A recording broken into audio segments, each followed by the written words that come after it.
Welcome to the Art of Teaching Yoga. Welcome. If this is the first time we are meeting, my name is Wenlin. I'm a virtual yoga and meditation instructor and coach for new yoga teachers based in Turin, Italy. So I've been teaching for over 5 years now, and I've been practicing for more than 10 years, and I started off as a dancer. So I came across yoga much later on in life when I was in university, and that's a little bit about me.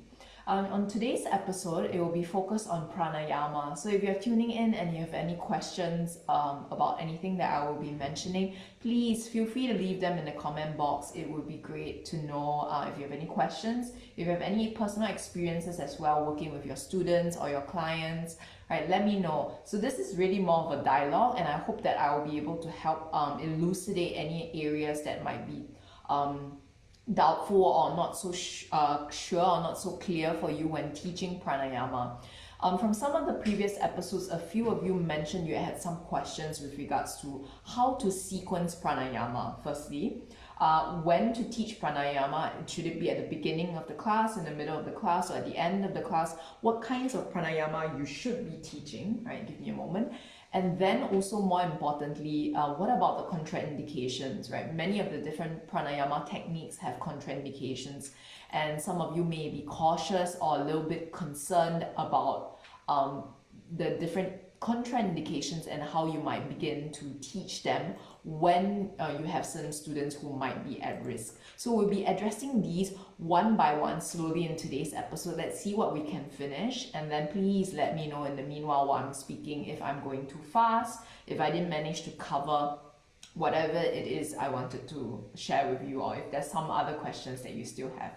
Right, so before we talk about teaching pranayama, I would like to invite you to think back to your own experience in learning pranayama. Right, so a lot of the 200-hour teacher trainings, right, when they teach pranayama, it's really just a matter of techniques, right? This technique, Nadi Shodhana, there's Kapalabhati, there's this kind of breathing, right? There's very little information that focus on the anatomy of breathing, and this is actually the first part that I want to talk about. So I'm going to invite you to join me. This will be a little bit experiential.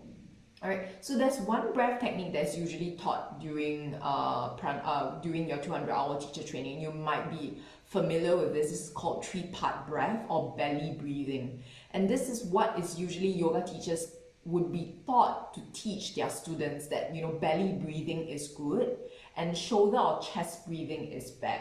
So this is the first misconception I want to dispel today.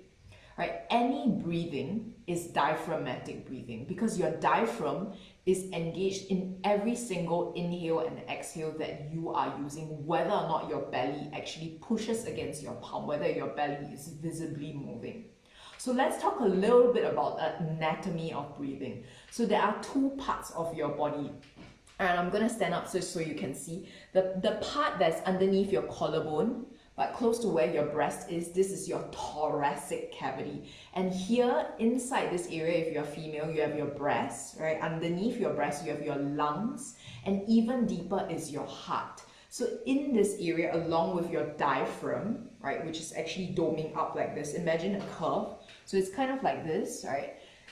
Right, this is the thoracic cavity, this entire area, and the spine, and the part of the spine that is situated here is called your thoracic spine, right? T1 to T, I think it's 5 if I'm not wrong.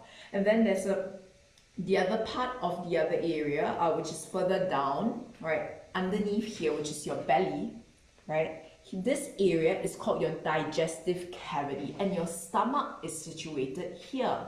So actually, anatomically speaking, when we invite the students to breathe in through the nose all the way down to the stomach, anatomically that is wrong, because you cannot breathe into your stomach because it is in a different chamber from your lungs.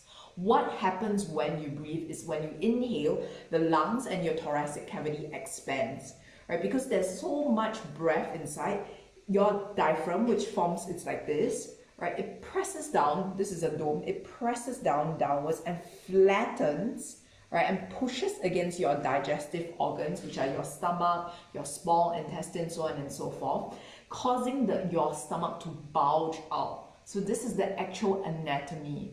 And that's why sometimes when you explain the breath to your students, right, it might be helpful to actually have this image in mind, to describe this imagery and to tell your students that, oh, this is your thoracic cavity, this is your digestive cavity. So why then are we taught, for example, to do this 3-part breathing if it is wrong or if it's anatomically incorrect? Another thing I wanted to share with you is that, just give me a moment, I have an urgent call, I'm just gonna, okay. Right, with regards to this, right, the reason why we are asked to breathe in deeply and fully is because your lungs reach all the way until here, right, until the last part, until almost your diaphragm, and it's not just the front, but the back and the side as well. So Leslie Kaminoff, which is he's one of the most famous yoga educators who's at the forefront of yoga as breath and teaching anatomy, teaching the breath, right? He calls breath as shape change of your thoracic cavity and also your abdominal cavity. And this is shape change in all 3 dimensions of your breath. So what happens when we invite our students to breathe super deeply all the way to the stomach is we're inviting them to breathe to the last bit of the lungs, which is here. Right? Many a times you might meet students or clients who have shallow breathing. So you might see a lot of breath that is here, rising and falling here, and the breath is very shallow, so it doesn't reach deep. So the purpose really of this belly breathing is not to breathe into your belly, but to encourage full and deep breathing. So this is something that's very, very important already, and I would like to encourage you to think about this perspective and have this perspective in mind. The other thing I want to talk about pranayama before we talk about even how to sequence it, how to teach it, is pranayama is often explained as the exercise of breathing, right, or the cultivation of prana or your life force. But Leslie Kaminoff has a very, very nice and beautiful interpretation of it. He calls it the unobstruction of your breath, right? How many times have you experienced, for example, have you encountered someone who maybe outside of yoga, you might hear them breathing using ujjayi breathing, right? Maybe say, even though they're in shavasana, and you still hear the student breathing using ujjayi breath. So one of the common pitfalls or misconceptions is that pranayama, yogic breathing is the best kind of breathing and you should be doing it all the time. This is actually not true. Another misconception to be dispelled. We practice pranayama so that we know how to regulate the breath so that at normal resting state, you can breathe more freely and naturally without need, right? Without being short of breath. This is the goal and the reason why we practice pranayama. So many of these techniques, right, there's a reason why we only practice them for a fixed amount of time, and instead we don't tell our students to, hold ujjayi breath for the whole time. And there's also a reason why certain breath techniques are practiced at the beginning of the class or in the beginning of the day or before a meal as compared to, say, in the evening, because they have different effects on the system, the nervous system, and on your responses. Okay. The other thing I wanted to quickly talk about, there's so many things I want to talk about with regards to the breath, is probably you're familiar with this quote from the Yoga Sutra. So under your 200-hour yoga teacher training, you have probably read the Yoga Sutras, and there's a phrase called Sthira Sukha Asanam, right, which Patanjali alludes to the fact that when you're practicing yoga, all the postures should be a combination of sthira and sukha, which is stability and also sweetness and ease. But this actually comes with the breath, right? And this is actually the combination, the stability of your body and the ease of your breathing. This is why we practice pranayama, and this is why it is so important. Right, let me see if I missed out anything. Right, anatomically, I also want to mention that not just the fact that all breathing is diaphragmatic, so you're always using your diaphragm, right, except if you're paralyzed and you cannot breathe and you need, right, a machine, right, like for example, you are quadriplegic, right, then you need a machine to breathe, right. Everyone else, all the time, you are doing diaphragmatic breathing. Right? Furthermore, when you breathe, there are this is like a whole volume change. Imagine you're breathing this way, so top down, down, but also side to side, and also front to back. And what happened is during this period, because of COVID, right, many patients got infected in their lungs, right, with the virus. And what they realized is, through many studies, is that a lot of us are good at breathing from the front of our bodies, our chest area here, right, the front of the body, front-facing body, or the top-down approach.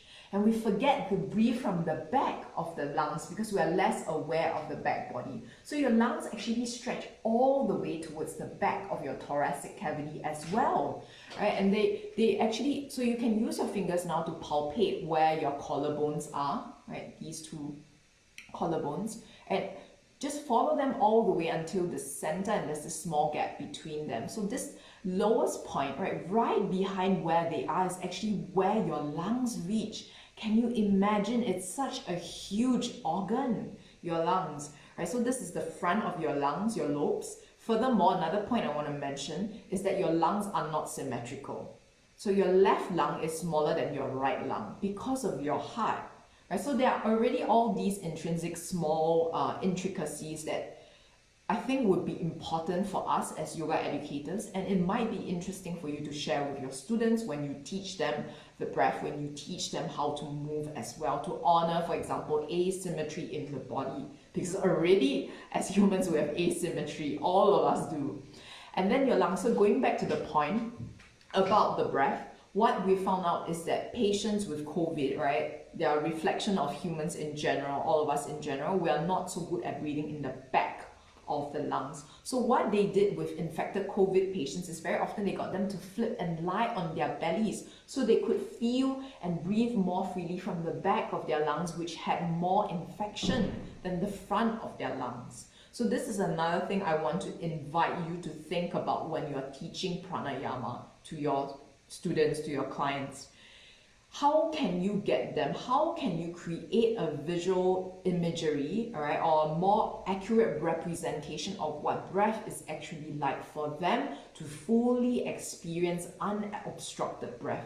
Really, this is what the goal of pranayama should be.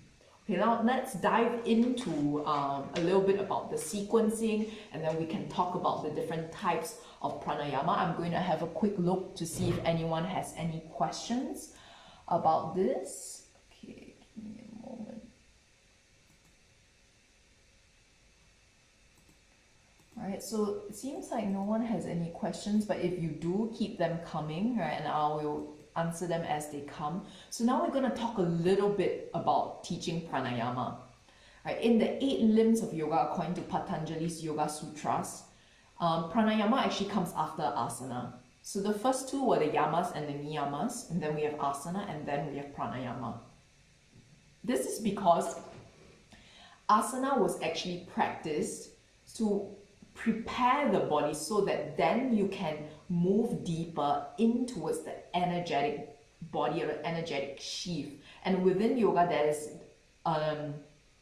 this model called the Panchamaya Kosha model. So I'll share more about this, and I'll share further readings in this week's email update, and you'll be able to see that in the Panchamaya Kosha model, there are 5 sheaths in your body. The first sheath or the first layer in your body is called the Annamaya Kosha, which means your meat suit, your meat layer, the flesh and bone, your body, literally your body. And we connect with this body by moving, by forming shapes, by connecting with the tissue, with the muscle, with the ligaments, with the bone, right, using asana. Right, this is why there's asana. The deeper layer, right, the next layer that comes after that is your pranamaya kosha, which is your energetic body. And perhaps you're familiar with nadis. The nadis are the different points inside your body. And we already know from science that there is this thing called the fascia. A fascia is a huge interconnected web or layer that covers everything in your body, your organs, your connective tissue. It is the kind of sticky thing that really slides and glides between your different areas, and this is actually what sends the neural signals and is connected with all the different sensory stimulation from one part of your body to another. So what happens is in asana, right, the practice of postures, we warm the body, we connect the tissue, we start to connect with the fascia as well. Once the body is settled, then the yogi, right, whoever it is, right, is practicing the yoga, maybe you or me, comes into a place of being able to sit and connect with more subtle layers of energy, right? Your energetic body, your nadis, which are inside. And in Qigong, they call this your qi, which literally means your breath or your life force. And then that is actually a prelude, and there are other steps. So there's pratyahara, there's dharana, there's dhyana, and then samadhi.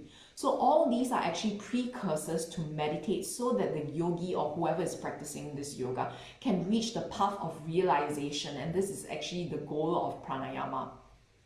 So probably then the question would be, right, okay, does that mean that I have to teach pranayama after teaching asana? What about the classes in which, some of the teachers, they teach pranayama before the class? So definitely this is a warranted question. And the way I approach it is like this, right? It really depends on what class you are teaching. In the beginning of the class, I would already begin to cue my students to breathe how I want them to connect with their nervous system. In the last few episodes actually, we already talked briefly about how the breath, your inhale, your retention, and your exhale, and your suspension have different effects on your nervous system. So one type of it, right, your inhale, your retention actually stimulates your sympathetic nervous system, right? So the nervous system that's associated with your fight or flight, it actually activates that sense of like acceleration. This is why certain breathwork techniques that get you to breathe very quickly, right, without focusing more on the inhale, for example, more on the retention, or without even the pause, that would actually stimulate and transition you more into that sympathetic nervous system state.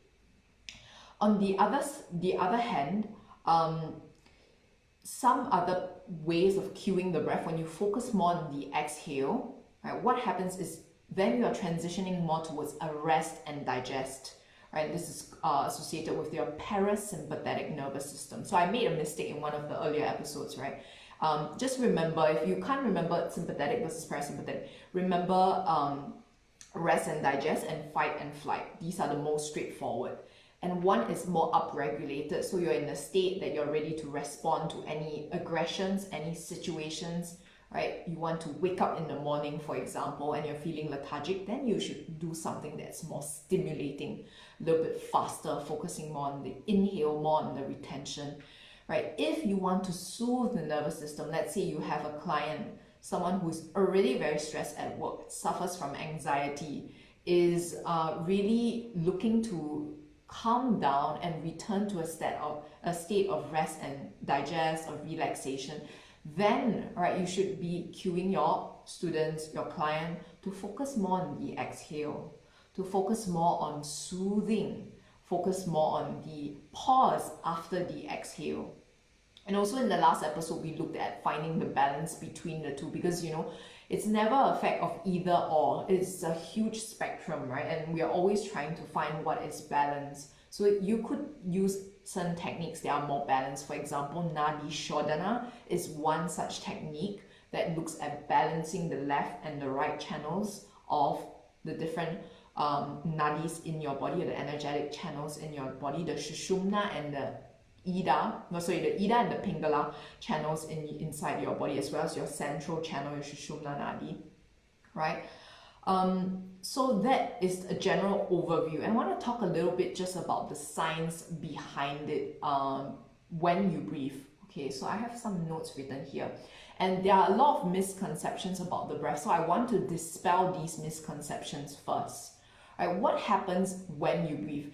So you might have tried, or you might have maybe encountered something like Kapalabhati breathing, where you breathe in very quickly, or for example, there's another one which is called the breath of fire, and you inhale and exhale very, very quickly. So for both of these techniques, what happens is when you inhale and exhale carbon dioxide, right, we often talk about oxygenating the body, right? But in reality, what is happening is that, the blood oxygen levels in the body change not very much. What is happening is really the carbon dioxide levels in your body change more. When you take deep and slow breaths, we talk about rest and digest, the increase of carbon dioxide in your body, right? This carbon dioxide starts to build up in your body, deep and slow breaths, and your body becomes a vasodilator and a bronchial dilator, and this opens up the air passageways. And when that happens, your blood can better absorb oxygen, and that when these CO2 levels decrease and the oxygen actually binds to the hemoglobin, right?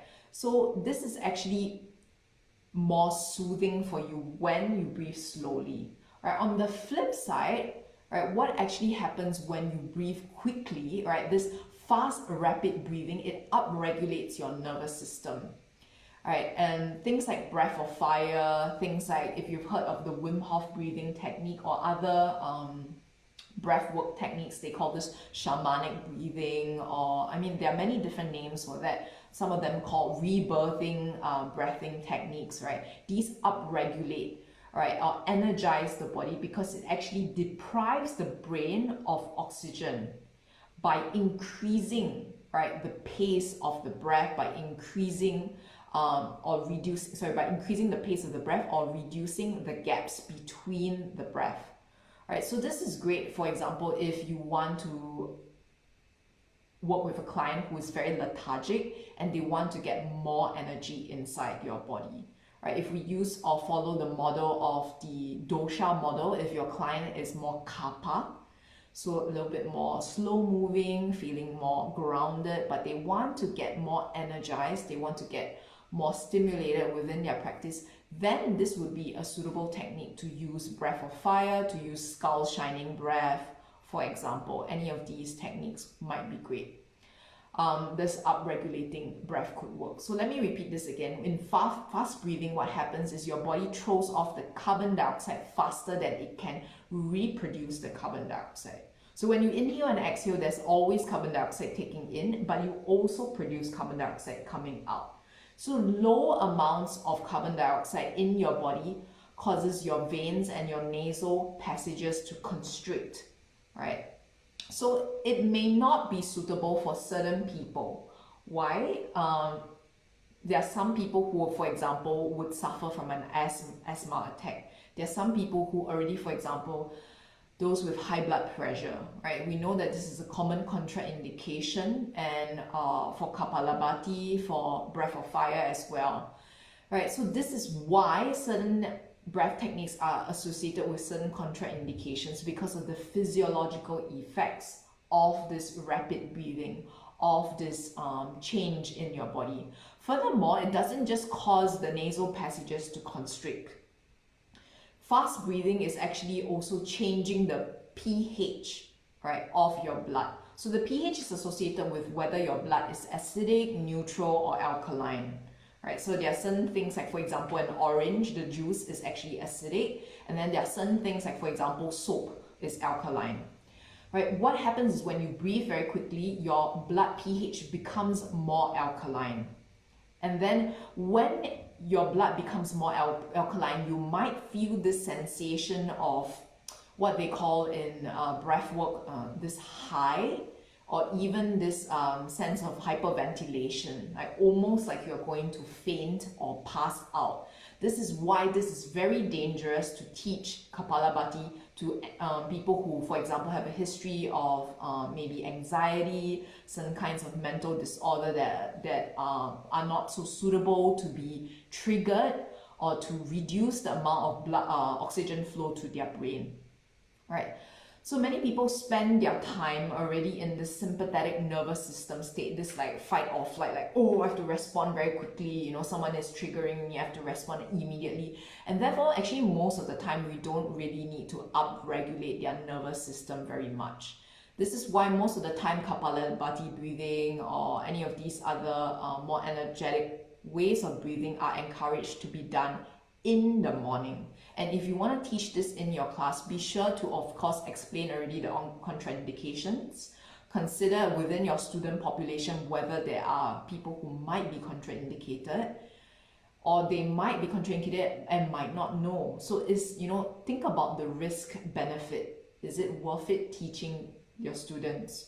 Right? One way of doing it is if I teach Kapalabhati breathing, I always offer an alternative, especially if I know within my group, let's say I have some ladies who are on their moon cycle. So maybe they have no problem practicing Kapalabhati breathing normally, or maybe they're pregnant. But during this period of time when you have less blood flowing in your body, you don't want to risk, for example, your students fainting and passing out or coming up with any kind of issues. So you can always provide another alternative if you do really still want to teach Kapalabhati, skull shining breath, or breath of fire, anything like that, right? More energetic ways of breathing. I would also offer them something that is a little bit more soothing, for example, like Ujjayi breathing, like ocean breath. So that just really focuses on slowing down the pace of breath, inhaling and exhale. And if you teach them something like that, that's a little bit more universal and it's more safe all round, they can use it throughout the entire practice. So it doesn't just give them a nice start into the class by connecting with their body and mind, but it also sets the tone and the pace for the rest of the class so that they can return to the breath at any point of time when they feel stressed out. Okay, I want to talk a little bit about down-regulated breaths because a lot of this episode so far has been dedicated to the up-regulated breaths. So down-regulated breaths are the slow and deep breathing, right? This is a down-regulating, more associated with the parasympathetic nervous system. All right, rest, digest, relax, restore. This will help your students to de-stress and wind down. This is why maybe, for example, if you're teaching an energizing core flow class or vinyasa flow class, maybe you don't want to start with a down-regulating breath. You can start with something that's in between. You can begin with a few rounds of deep breathing, maybe with Ujjayi breathing, but nothing too calming or soothing because the students, right, you still want to get them moving and you want to get them in their bodies and they signed up for your class based on what it is, so you don't want to get them disinterested in whatever it is you're offering them. So down-regulated breaths are perfect to do closer towards the end of the class, or for example, if you're already teaching a soothing class and you want to set the pace or the tone of the class at the beginning. So sometimes when I'm teaching a gentle somatic yoga class, or maybe a yin class, I would get my students to sit for a couple of breaths or to lay down and to connect with their breath, their belly breathing. I may get them to connect with focusing on their exhale and gradually increasing the length of their exhale and the depth of their exhale. So that would be an example of a down-regulating way of breathing. And so the effects of these are, it helps to calm and soothe your nervous system, it slows down your heart rate, it allows your students to feel that sense of safety, security, that relaxation. It can actually also help to stabilize and lower blood pressure. This is why this is actually more suitable for any of your students who have high blood pressure. You don't want them to be doing anything too intensive. So something like that would be more suitable for them. And deep breathing actually releases endorphins in your body, which actually mitigates or changes the way you experience pain and stress in the body. Right? So this parasympathetic state helps to digest your food a little bit better, more easily, and it improves your quality of sleep. This is why you may see some of the restorative classes, they are touting or they're advertising that, restorative yoga can help to improve your sleep, it can help to improve your digestion, reduce your stress. This is because of the physiological connections between the breath and how they teach and cue these classes. Right. So I also want to talk a little bit about that balance in between. So if we go back to the breath, I think there's still one technique that is, of course, can be used at all times, and is actually suitable to teach even within a strenuous or more energetic class. And that would be square breathing or samavriti. So I'm going to repeat myself again in case anyone didn't watch the earlier episode. Samavriti is this box breathing in which you focus on equal inhale, hold the breath or the retention on top, and then exhale, and then hold the suspension at the bottom. So a good example would be inhale for 4, 3, 2, 1, hold for 4, 3, 2, 1, exhale 4, 3, 2, 1, and then hold on empty for 4, 3, 2, and 1. So I'm talking a little bit faster because there's still content to cover and I want to make sure I answer all your questions.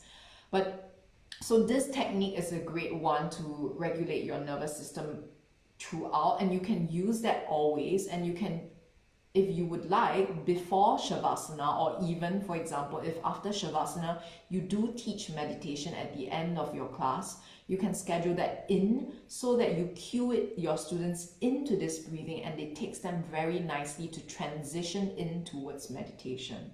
So I've used this many times, and a lot of my clients find that this helps to regulate their anxiety a lot, and it's very effective for them. Okay, I think I've covered most of what I would like to share for this episode. All right, let me know if anyone has any questions if you're tuning in. I'm going to have a quick look to see. Okay, great. Right, it seems like no one has any questions for now, and yeah, if any questions arise over the next couple of days as you're rewatching this episode, I know we covered quite a lot of things.